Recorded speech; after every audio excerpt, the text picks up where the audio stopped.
Welcome back नाज़रीन, चलते हैं शो की जानिब। शारिक, ये बताइए कि मैंने ताज साहब से पूछा कि इस फील्ड में कभी उनकी वाइफ इनसिक्योर हुई।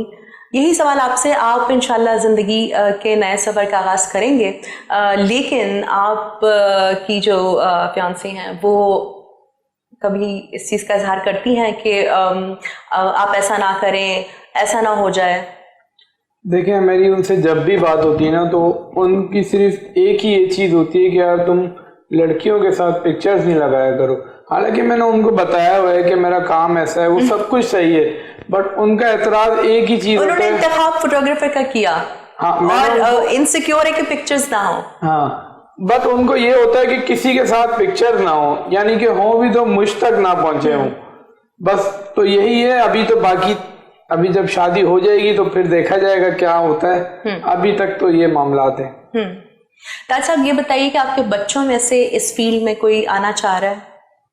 हाँ, बड़ा बेटा कभी कभार मुझे कहता है कि अभी मुझे देखा जाए। छोटे बेटे को मैंने अपने एक प्ले में एक छोटा सा करैक्टर था वो दिया था, लेकिन ये कि किया अच्छा उसने, थोड़ा फंबेल भी हुए थोड़े, लेकिन बहुत ज़्यादा किसी को इंटरेस्ट नहीं है। माशाल्लाह से वो थोड़े पढ़े लिखे बच्चे हैं, पढ़ाई की तरफ ज़्यादा उनका ध्यान है। मैं भी नहीं, कोशिश है मेरी, मैं उनको यही समझाता हूँ कि बेटा देखो, जब आप कुछ बन जाओ तो फिर आपके पास टाइम हो तो बिल्कुल करो, हम बैठे हुए हैं आपके लिए, बिल्कुल काम लेंगे, बिल्कुल करेंगे काम। शायद ये बताइए कि हर फील्ड में जो है प्रोग्रेशन हो रही है, एडवांसमेंट हो रही है। आप अपनी इस फोटोग्राफी की फील्ड में आगे बढ़ने के लिए अप टू डेट रहते होंगे, तो कोर्सेज वगैरह करते हैं? नहीं, देखें, कोर्सेज तो जो करने थे वो कर लिए। अप टू डेट रहने के लिए सबसे पहली चीज आपके पास सोशल मीडिया है, वो बहुत इंपॉर्टेंट है। बाकायदा तालीम होती है ना कि कोई सर्टिफिकेट हो कुछ, वो सब तो देखिए, मैंने कराची स्कूल ऑफ आर्ट है, वहाँ से कोर्सेज वगैरह सब कुछ पास आउट हूँ मैं, तो वो सब तो कंप्लीट हो गया है। अब उसके बाद नया प्रोसेस ये है कि आपको अपना काम दिखाना है। अब वो काम दिखाने के लिए आपके पास सिर्फ एक है कि सोशल मीडिया, जैसे कि इंस्टाग्राम है, फेसबुक है। इस पे हम लोग जिस तरीके से अप टू डेट रहते हैं, यानी कि आज मेरी शूट है तो मैंने डेली स्टोरीज लगानी है, तो उससे ये होता है कि जितने मेरे क्लाइंट्स हैं उन तक मेरी रीच जारी होती है कि हाँ, ये शारिक है, ये काम कर रहा है, इसने इस ब्रांड का काम किया है। तो आपको सोशल मीडिया बहुत एक्टिव रखना पड़ता है अपने। ताज साहब, ये बताइए कि आप सोशल मीडिया से किस हद तक अटैच्ड हैं? मेरा अभी ऐसा कोई सोशल मीडिया से इतना ज़्यादा अटैचमेंट नहीं है, बट जो चीज़ मैं अपनी बनाता हूँ उसको, उसका प्रोमोज वगैरह मैं डाल देता हूँ वहाँ पे। और वो ये है कि मुझे, मेरा एक प्ले था जो बोलते अफसाने सीरीज़ का, जो एक निजी चैनल से चला था, उसमें अदनान जिलानी थे और दूसरे आर्टिस्ट भी थे। वो प्ले मेरा बहुत पुराना, एक राइटर थे प्रेमचंद साहब, उनका था, तो उन्होंने उसको अपने तौर पे काफ़ी, और उसको बहुत ज़्यादा अप्रिशिएट किया लोगों ने। पुराना कैरेक्टर था, बहुत अच्छा कैरेक्टर उन्होंने निभाया। बस इसी तरह से अटैचमेंट होती रहती है। दोस्तों के फ़ोन आते, मतलब सॉरी फ़ोन कह रहा हूँ मैं, कमेंट्स आते रहते हैं। जो भी मैं बनाता हूँ डालता हूँ बिल्कुल फेसबुक पे और दूसरी चीज़ जगहों पर, तो कमेंट्स आते रहते हैं। इस तरह से थोड़ा सा है मेरा, बस इससे ज़्यादा। शायद ये बताइए, फ्री टाइम हो तो क्या करते हैं? फ्री टाइम में अभी आपने मेरे से पहला सवाल किया था कि अप टू डेट रहने के लिए, यानी कि फ्री टाइम में बस ये होता है कि जो शूट्स होती हैं वैसे तो टाइम नहीं मिलता उनको अपलोड करने का, स्टोरीज लगाने का। अब इंस्टाग्राम का ये है कि उसको बहुत मेंटेन लेके चलना, यानी आपने एक पिक्चर उसमें टाइल्स में लगा दी ना, तो उसको बहुत मेंटेन लेके चलना पड़ेगा। तो जितना भी फ्री टाइम होता है वो भी इसी में गुजर जाता है कि यार ये पिक्चर्स लगा दें, ये पिक्चर्स लगा दें, ये वीडियो लगा दें, जितना भी, यानी कि रात में तकरीबन 2 घंटे मोबाइल को देने बहुत ज़रूरी है इस काम में। लेकिन कुछ चीज़ें ऐसी होती हैं जो आपकी रूह के लिए, आपके दिलो दिमाग के लिए जो है तरोताज़गी के लिए बहुत ज़रूरी होती हैं, जैसे सॉन्ग्स हैं, जैसे कोई म्यूज़िकल इंस्ट्रूमेंट प्ले करना है, पोइट्री है। आप कुछ करते हैं? उसके लिए मैंने एक चीज़ सोची है और वो मैं करता हूँ। हर 3 महीने के बाद मेरा एक ट्रिप होता है 1 हफ्ते का, जिसमें मैं कभी बलूचिस्तान चले आऊँगा। मेरे पास ड्रोन है, मेरे पास कैमरा है, मैं वहाँ जाके फुटेजेस बनाता हूँ, फिर उनको एडिट करता हूँ। ये मेरा शौक है। यानी मुझे अगर सुकून करना होता है तो मैं नौतरा में तो भी यही काम करना है, बट नेचर के साथ खेलना है। फिर उधर कोई नहीं है, फिर नेचर है, आप सुकून मिलता है उसको जब आप देखते हो, तो एक रूहानियत मिलती है कि हाँ यार अल्लाह ने क्या क्या खूबसूरत चीज़ें बनाई हैं। और हमारा पाकिस्तान बहुत खूबसूरत है। आप अगर बलूचिस्तान चले जाएं तो उधर आपको बहुत सारी नई नई चीज़ें मिलती हैं। आप अगर केपी के साइड चले जाएं तो आपको बेतहाशा नई नई चीज़ें मिलती हैं।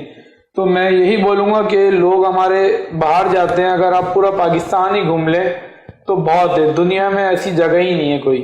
दुनिया में पाकिस्तान जैसी कोई जगह नहीं है। यहाँ के लोग बहुत टैलेंटेड हैं और इन्हीं में से 2 हमारे मेहमान हैं। ताज साहब ये बताइए कि आप फ्री हो तो क्या करते हैं? मैं जब फ्री होता हूँ तो एक फैमिली मेरी है, उनके साथ मैं ज़्यादा वक्त गुजारने की कोशिश करता हूँ। बाकी है कि अफसाने बुक्स वगैरह जो अच्छी इस फील्ड से रिलेटेड हैं उनको पढ़ने की कोशिश करता हूँ। फिल्म्स देखता हूँ जो ख़ास तौर पे अच्छे डायरेक्टर्स की, मुझे बहुत से अच्छी फिल्में हैं, आर्ट फिल्में हैं, वो देखने का बड़ा शौक़ है। उनसे मुझे बहुत कुछ सीखने का भी मौका मिलता है। कोशिश यही होती है कि अपने टाइम स्फेयर को फैमिली को भी दूँ और फिर अपने टेक्निकली तौर पे एज अ डायरेक्टर आर्ट फिल्में देखूँ या फिल्में देखकर उनसे सीखूँ। मैं बस इसी तरह से बहुत गुजरता है हमारा। शारिक ये बताइए, कोई ऐसी इमेजिनेशन, कोई ऐसी सोच, तसव्वुर जिस पे आप अभी तक काम ना कर सके हों? बेसिकली ऐसा तो कुछ भी नहीं है। बस अब मैंने एक चीज़ सोची है कि स्टार ट्रेल्स के साथ रात में बलूचिस्तान में फैशन की शूट करनी है। ये मेरा ड्रीम बचा है कि स्टार ट्रेल्स आपने देखा है, स्टार्स जो कैप्चर होते हैं वो तो नॉर्मली हर कोई कैप्चर कर लेता है। उसके साथ फैशन की जो एक पिक्चर होती है ना कि मॉडल वो कपड़े पहन के खड़ी हुई पीछे स्टार्स आ रहे हैं, ये अभी तक पाकिस्तान में किसी ने भी नहीं किया है काम। आपने देखा भी होगा, किसी ने भी, सिर्फ स्टार्स की पिक्चर्स हर कोई ले लेता है बट वो फैशन का काम उधर नहीं है। अब मैं बस इंतजार कर रहा हूँ कब मौका मिले और मैं ये काम करूँ। ताज साहब ये बताइए कि आइंदा 10 साल में आप अपने आप को कहाँ देखते हैं? आइंदा 10 साल में अपने आप को मैं 57 का देखता हूँ। और फनी सफ़र में और नहीं, अपनी उम्र के हवाले से। और 10 सालों में यह है कि इंशाल्लाह जो हो सकता है अच्छे से अच्छा करने की कोशिश करेंगे। अच्छा डायरेक्शन है तो फिर डायरेक्टर की फील्ड में हम जाएंगे आगे। ख्वाहिश है मेरी किसी ऐसे मौजू पे काम करने की 10 सालों में, अगर मुझे मौका मिलता है, कोई चैनल मुझे इस चीज़ की इजाज़त देता है। देखें, अगर हम अपने पड़ोसी ममालिक की फिल्में देखते हैं जैसे या उनके ड्रामे देखते हैं, मैंने ये ऑब्ज़र्व किया है कि वो अपने खुदाओं को ज़्यादा प्रेफर करते हैं, आगे लाते हैं, भगवानों को आगे लेकर आते हैं। लेकिन ये फूदान हमारे यहाँ बहुत ज़्यादा कम है कि हम अपने उन चीज़ों को सामने नहीं लाते जो कि एक्चुअली हमारा है। देखिए, अल्लाह ने कभी ये नहीं फरमाया कि तुम मेरी ही इबादत में लगे रहो। हमारा हर एक्ट जो है, एक्ट का मतलब है ज़िंदगी जिस तरह से हम गुजारते हैं, उसमें हमारा हर अमल हमारी शरीयत है। शरीयत का मतलब ये होता है कि आपने ज़िंदगी किस तरह से गुजारनी है। अगर वही ज़िंदगी आप शरीयत के मुताबिक गुजारेंगे तो कोई फ़र्क नहीं पड़ेगा। ज़रूरी नहीं है कि आप बारिश हो जाएं, आप नमाज ही रहें या उसी उसमें रहें। मेरा ये ख्वाहिश है बहुत ज़्यादा, वो ये है कि मैं यकीन के ऊपर एक सीरियल बनाऊं या यकीन के ऊपर एक सीरीज़ बनाऊं, क्योंकि यकीन ही खुदा है और यकीन ही वो मतलब ताकत है कि आप किसी चीज़ पे यकीन कर लें ना कि जी मेरा काम जो है ये साफ करेंगे तो मेरा यकीन उन पर होगा। हालांकि वो यकीन उन पर सिर्फ इसीलिए है कि वो काम वो करेगा। बैकग्राउंड में वो काम आपका अगर वहाँ से होना होगा तो ये सिर्फ अल्लाह ही चाहता है। इसके अलावा कोई ताकत ऐसी दुनिया में नहीं है कि वो काम आपका करा दे। मेरा कंसेप्ट सिर्फ ये है कि मैं उस यकीन को लोगों के दरमियान में पुख्ता करूं, भले वो किसी भी फील्ड से ताल्लुक़ रखता हो, किसी भी फील्ड से ताल्लुक़ रखता हो, लेकिन उसका यकीन सिर्फ ये हो कि ये काम जो मेरा होगा इंसाफ के थ्रू, वो अल्लाह के थ्रू होगा। जब अल्लाह ने खुद अपने कुरान में बयान किया हुआ है कि सब कुछ मैं ही हूँ। सूरह इखलास पूरी यही है। सूरह इखलास को अगर हम उसका तर्जुमा करें तो वो यही, वो अपनी वैदानियत का जिक्र कर रहा है उसमें। सूरह यासीन में पूरी अपनी वैदानियत का जिक्र। तो जब वो लोग अपने भगवानों का या अपने खुदाओं का जिक्र करते हैं, जो भी ममालिक हैं या जो भी जिनके जो मज़ाहिब हैं, हम अपने अल्लाह को क्यों नहीं लेकर आए? हमने सिर्फ अल्लाह पे यकीन करना है बस। बिल्कुल, बस सिर्फ इसके अलावा और कोई हमारा काम नहीं है। यकीन ये करें कि जी ये काम सिर्फ अल्लाह ही करेगा और हमें पहले अल्लाह से मांगना है, फिर बंदे के पास जाना है। बेशक अल्लाह ताला मदद करते हैं इंसानों की जब वो मेहनत करते हैं। ख्वाब देखना इंसान का काम है और उस ख्वाब को पूरा करना अल्लाह ताला का।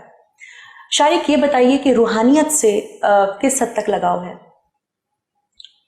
रूहानियत से बिल्कुल बहुत लगाव है।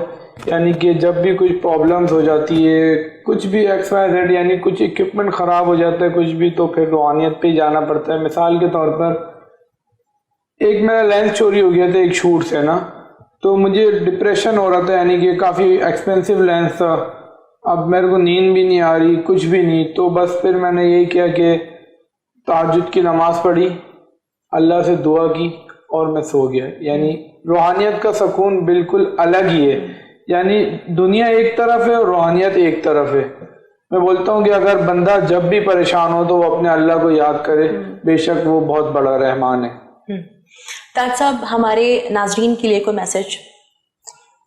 नाज़रीन के लिए सिर्फ यही मैसेज है कि जो भी आपने देखा, जो भी आप देखते हैं ड्रामे, उससे सबक हासिल किया करें, क्योंकि हमारा काम सोसाइटी को, उन कैरेक्टर्स को आगे लेकर आना है जो या तो बैड कैरेक्टर्स होते हैं, या वहाँ पे उन चीज़ों को अपने अंदर देखें कि आया कि हम ये गलतियाँ तो नहीं कर रहे, आया हम किसी के साथ कोई ज्यादती तो नहीं कर रहे। अंजाम उसका अंजाम के ऊपर जाके उसको बिल्कुल ही अपनी ज़िंदगी को उससे ऑब्जर्व करते हुए सही करें। शारिक, आपका हमारे नाज़रीन के लिए मैसेज? जी बिल्कुल, मैं मैसेज देना चाहूँगा। आजकल जो यंग जनरेशन आ रही है वो बोलते हैं यार हमें काम नहीं मिल रहा, तो काम बिल्कुल मिलेगा। आप लोग स्ट्रगल करें, मेहनत करें। अब बहुत सारे लोग मुझे ये बोलते हैं कि हम कैमरा कौन सा लें। Camera doesn't matter your skills.